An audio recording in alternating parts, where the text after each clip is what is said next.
سیکھنے کے لیے ہے، علم سیکھنے کے لیے مدرسے بنے، علم سیکھنے کے لیے کتابیں بنی، علم سیکھنے کے لیے کتابیں چھاپی گئیں۔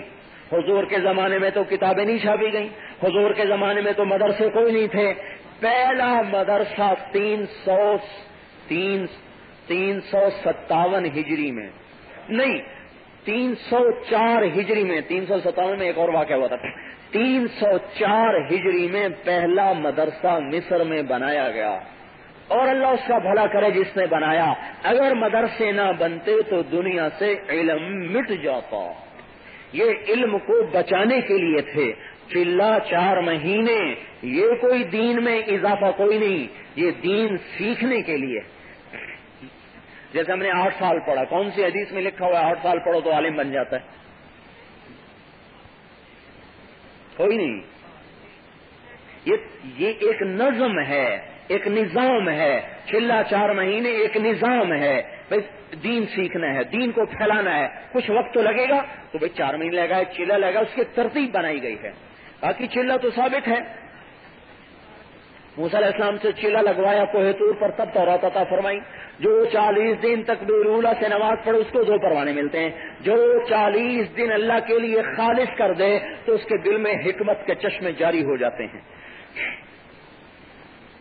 تبلیغی جماعت والے ذمے نہیں لگا رہے، ختم نبوت کی وجہ سے تبلیغ ذمے لگ رہی ہے۔ کہاں لگی؟ مینا کی وادی میں۔ کیسے لگی؟ نبوت کا 11واں سال ہے اور آپ کی کوئی سننے والا نہیں ہے۔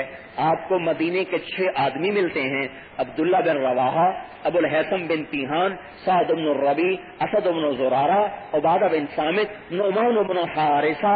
آپ ان کو دعوت دیتے ہیں، یہ مسلمان ہو جاتے ہیں۔ ان کی خوشی میں آپ نے سال پورا گزارا۔ 12واں سال نبوت کا آیا اور جولائی میں حج ہے، مدینے سے 12 آدمی آئے، 5 یہ، ان میں ایک نہیں آئے، 7 اور 12 ہوئے۔ انہوں نے بیعت کی، پھر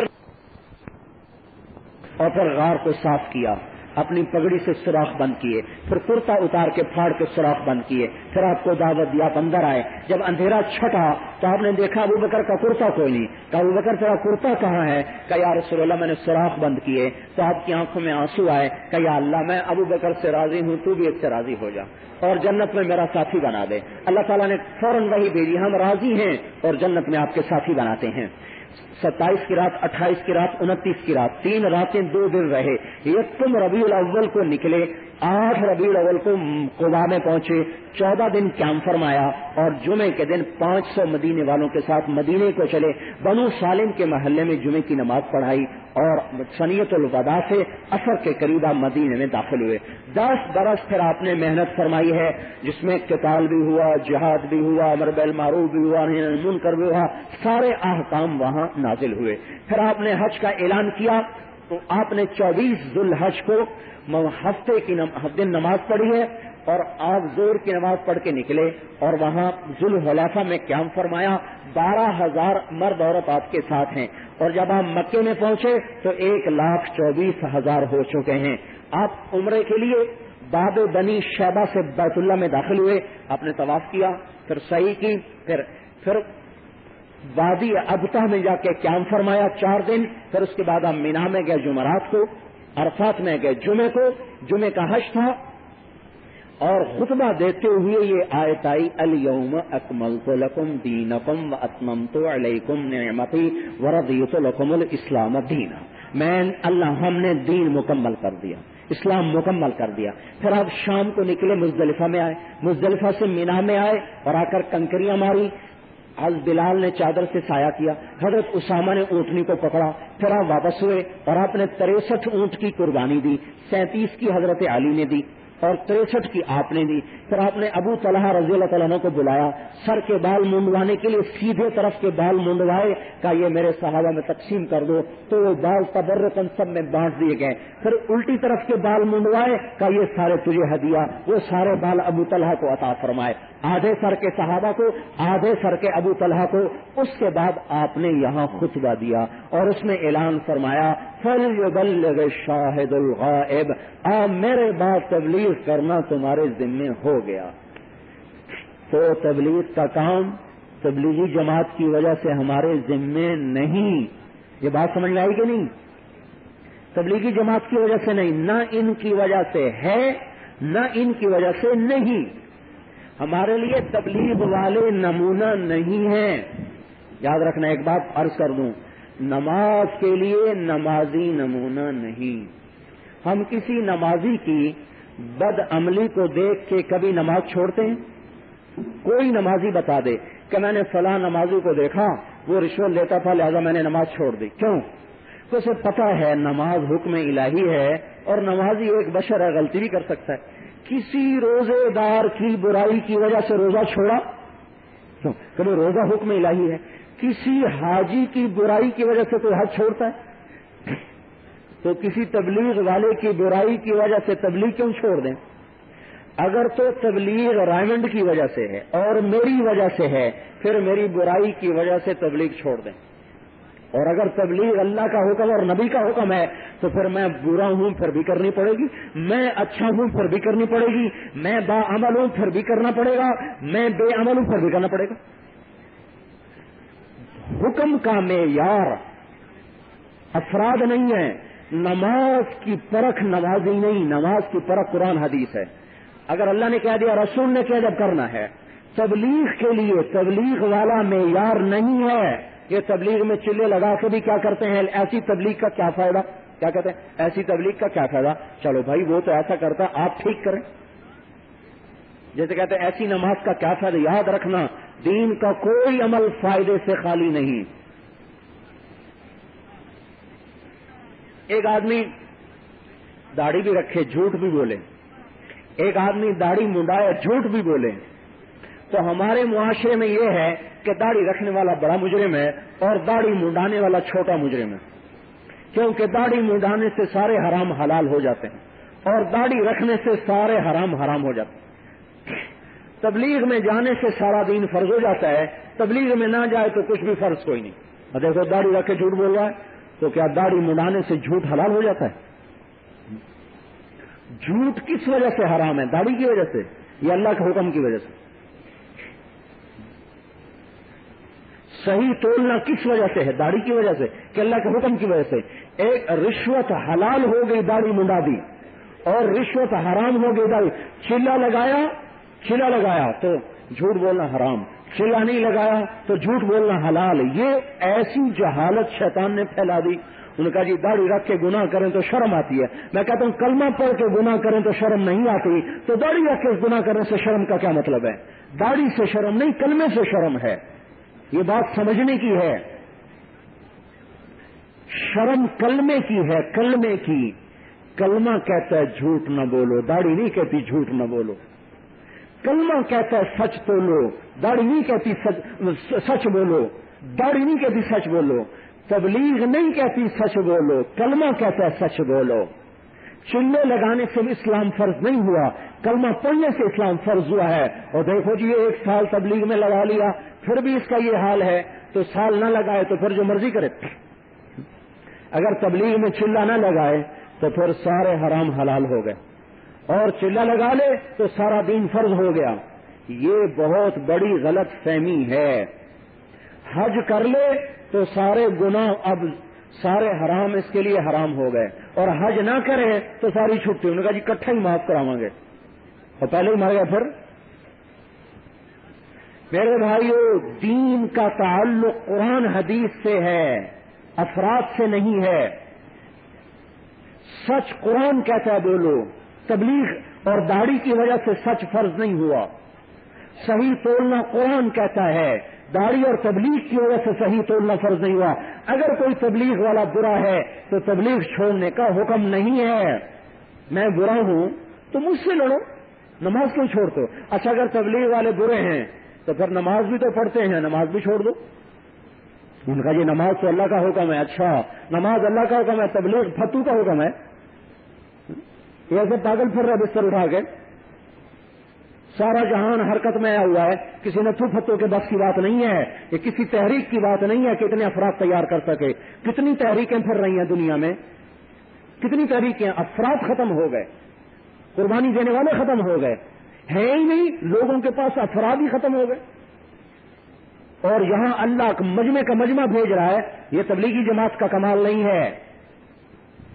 کوئی ان کی حیثیت نہیں ہے، کسی کو نہ کوئی بات کر سکے. جاؤ رائمنڈ میں بیٹھو، ایک بیان کوئی ایسا دکھا دو جو کہ یہ بیان تو بڑا دل کو لگا. ایسی ٹھنڈی باتیں ہیں کہ آدمی بھاگ جائے. کوئی بیان نہیں، کوئی تقریر نہیں، اور پوری دنیا میں دکھاؤ کہ بیان کرنے والا سو رہا ہے اور لوگ آگے بیٹھے ہوئے ہیں. پوری دنیا میں دکھا دو. جاؤ فجر کا بیان دیکھو، عبدالوہاب صاحب سو رہے ہوتے ہیں، لوگ بیٹھے ہوتے ہیں. یہ عبدالوہاب نے اکٹھا نہیں کیا، یہ تقریروں نے اکٹھا نہیں کیا، یہ ایمان نے اکٹھا کیا ہے. تبلیغ کی محنت کی بنیاد اعمال ہیں. اعمال کی وجہ سے لوگ پھر رہے ہیں، ورنہ عرب اٹھ کے نہ آتے. یہاں بھی میں نے ابھی دیکھا عربوں کو، عرب نہ آتے جن کی زبان میں قرآن. مکے کے قریشی آ کے چلے لگائیں، کیوں؟ ان کے ہاں دین نہیں ہے، ان کے ہاں توحید نہیں ہے. ہمیں کیا توحید جو ان کے پاس توحید ہے؟ ہمیں تو توحید کی خبر ہی کوئی نہیں. جس آدمی کی نگاہ مخلوق کی طرف جاتی ہے اسے کیا خبر توحید کیا ہوتی ہے؟ جو مخلوق کی جیب کو دیکھ کے چلتا ہے اسے کیا پتا توحید کیا ہوتی ہے؟ ہاں ظاہری توحید ہے، اتنی توحید سے بھی جنت مل جائے گی، اتنی توحید سے بھی جنت مل جائے گی، لیکن توحید کی حقیقت اس سے کوسوں دور ہیں. تو میرے بھائیو، یہ بات میں واضح کر رہا ہوں. آپ اتنے لوگ آئے ہیں، میں بھی تھکا ہوں، بات کر کے بھی تھک رہا ہوں، لیکن میں اس لیے بات لمبی کر رہا ہوں کہ ساری چیزیں آپ کے سامنے آ جائیں، پھر فیصلہ آپ کر لینا. ایک دفعہ دھیان سے سن لیں، فیصلہ آپ خود کر لیں. 2 گھنٹے سے بات اوپر جا چکی ہے. پورے 2 گھنٹے میں نے اپنی دعوت نہیں دی کہ ہم یہ کر رہے ہیں. تبلیغی جماعت کا ممبر بننے کی دعوت نہیں دی. اللہ سے جڑ جاؤ، اس میں میری ضرورت بھی ہے، آپ کی ضرورت. اس میں تبلیغی جماعت کا کیا سوال ہے؟ نبوت والی زندگی اختیار کرو، میری ضرورت ہے، سب کی ضرورت ہے. نماز پہ آؤ، اخلاق پہ آؤ، علم سیکھو، ذکر کرو، اخلاق بناؤ، اخلاص سیکھو، دنیا میں اسلام پھیلاؤ. تو اس میں ہمارا ممبر بننے کا کیا سوال ہے؟ تبلیغی جماعت کا فرد بننے کا اس میں کیا سوال ہے؟ ہر مسلمان تبلیغ والا ہے، ہر مسلمان نمازی ہے، چاہے پڑھے یا نہ پڑھے، نماز فرض ہے. ہر مسلمان کے ذمہ روزہ فرض ہے، رکھے یا نہ رکھے. ہر مسلمان تبلیغ والا ہے، کرے یا نہ کرے مرضی اس کی. چاہے بستر اٹھا کے پھینک دے، چاہے بدعتی کہے، چاہے مشرک کہے، چاہے جو مرضی کہے، تبلیغ اس کے ذمہ ہے. ہم برے ہیں تو تم آ کے کرو. تو ہم کو اس لیے ہمارا دعویٰ ہی نہیں ہے کہ ہمارے جیسے بن جاؤ. ہم کہتے صحابہ جیسے بنو، اللہ کے نبی جیسے بنو. ہم تو درمیان میں ڈاکیا ہیں. ڈاکیا پارسل دینے آتا ہے تو ڈاکیے کا حدود اربا کوئی نہیں دیکھتا کہ کپڑے کیسے ہیں، ٹوپی کیسی ہے، کون ہے، جاتا ہے کہ میراثی ہے. وہ اپنا پارسل دیکھتا ہے. پارسل اپنا ہے تو لے لیتا، نہیں ہے تو واپس ہو جاتا ہے.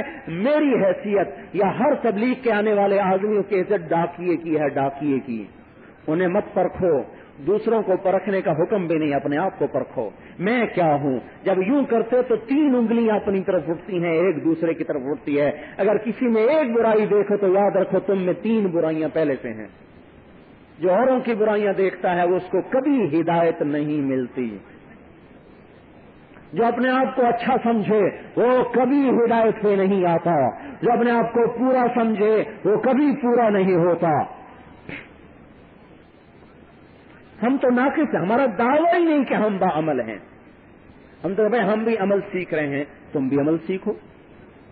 اور یہ ختم نبوت سے اس کو جوڑو، رائمنڈ سے مت جوڑو، تبلیغی جماعت سے مت جوڑو.